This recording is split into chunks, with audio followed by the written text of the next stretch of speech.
আজকে আমরা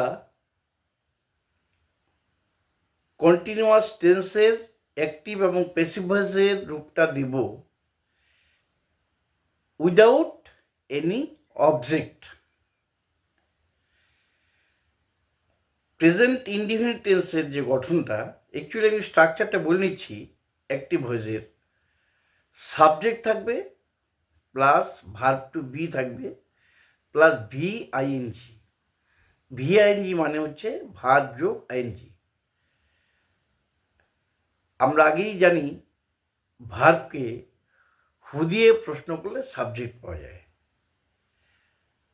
এবার আই এম গিভিং, আমি দিচ্ছি। উই আর গিভিং মানে আমরা দিচ্ছি। ইউ আর গিভিং তুমি দিচ্ছ। আরটা ইউ আর গিভিং মানে প্লুরাল নাম্বারে মানে হচ্ছে তোমরা দিচ্ছ। হি ইজ গিভিং সে দিচ্ছে। শি ইজ গিভিং সে দিচ্ছে। ইট ইজ গিভিং ইহা দিচ্ছে। আর রাম ইজ গিভিং মানে রাম দিচ্ছে। আর এইগুলো যদি প্যাসিভ ভয়েস করা যায়, শুধু একটা অক্সিলারি ভালো লাগবে, সেটা হচ্ছে বিং। বি ভার্বের প্রেজেন্ট পার্টিসিপল ফর্ম হচ্ছে বিং। তাহলে কি হবে? আই এম গিভিংটা হবে I am being given. We are গিভিংটা হবে we are being given. He is giving মানে সে দিচ্ছে, তার প্যাসিভ ভয়েস হচ্ছে হি ইজ বিং গিভেন মানে তাকে দেওয়া হচ্ছে। শি ইজ গিভিং সে দিচ্ছে মানে কোনো স্ত্রীলোক যদি দিতে থাকে, তার প্যাসিভ ভয়েস হচ্ছে শি ইজ বিং গিভেন তাকে দেওয়া হচ্ছে। এবার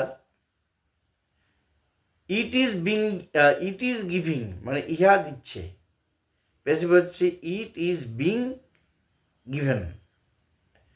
এবার রাম ইজ গিভিং এর প্যাসিভ হচ্ছে রাম ইজ বিং গিভেন মানে রামকে দেওয়া হচ্ছে। মানে এইটার যে কত ব্যাপক ইউজ, যেমন একটা এক্সাম্পল দিই।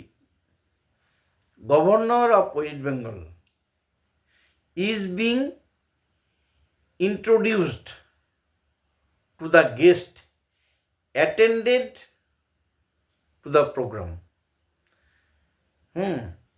এরকম। আবার এমনিভাবে বলা যায় I am being honest we are being honest. You are being honest you are being honest. He is being honest she is being honest. Ram is being honest they are being honest. I am being honest মানে আমি হচ্ছি সৎ। We are being honest মানে আমরা হচ্ছি সৎ। You are being honest মানে তুমি হচ্ছে সৎ। আরটা ইউ আর বিং অনেস্ট তোমরা হচ্ছে সৎ। হি ইজ বিং অনেস্ট মানে সে হচ্ছে সৎ। রাম ইজ বিং অনেস্ট মানে রাম হচ্ছে সৎ। ইট ইজ বিং অনেস্ট মানে ইহা হচ্ছে সৎ। আর দে আর বিং অনেস্ট হচ্ছে তারা হচ্ছে সৎ। I am being kind we are being kind you are being kind you are being kind he is being kind she is being kind it is being kind Ram is being kind they are being kind. I am being kind মানে আমি হচ্ছি দয়ালু।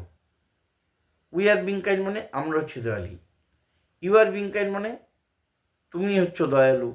আরেকটা you are being kind মানে তোমরা হচ্ছে দয়ালু। হি is being kind মানে সে হচ্ছে দয়ালু। শি ইজ বিং কাইন্ড মানে সে হচ্ছে দয়ালু, সে যদি স্ত্রীলোক হয়। Ram is being kind Ram হচ্ছে দয়ালু। আর দে আর বিং কাইন্ড হচ্ছে তারা হচ্ছে দয়ালু। তাহলে এইভাবে আমরা কন্টিনিউয়াস টেন্সের প্যাসিভ ভয়েস করতে পারবো। তো আজকের যে পাঠ্য বিষয় যেটা হলো আলোচনা, সেটা কিন্তু আগামীকালকে পাস্ট কন্টিনিউয়াস টেন্সের প্যাসিভ ভয়েস আলোচনা করে একসাথেই প্রেজেন্ট কন্টিনিউয়াস এবং পাস্ট কন্টিনিউয়াসের রূপগুলো দিয়ে দেওয়া হবে। ঠিক আছে? আগেও বলেছি এটা খুব ইম্পর্টেন্ট এবং এটা পাওয়া মুশকিল, কোনো বইয়ে পাওয়া সমস্যা, যার জন্য তোমরা এটা তো শিখবেই এবং অন্যদেরকেও শিখতে সহযোগিতা করবে। আজকে এই পর্যন্তই। Thank you.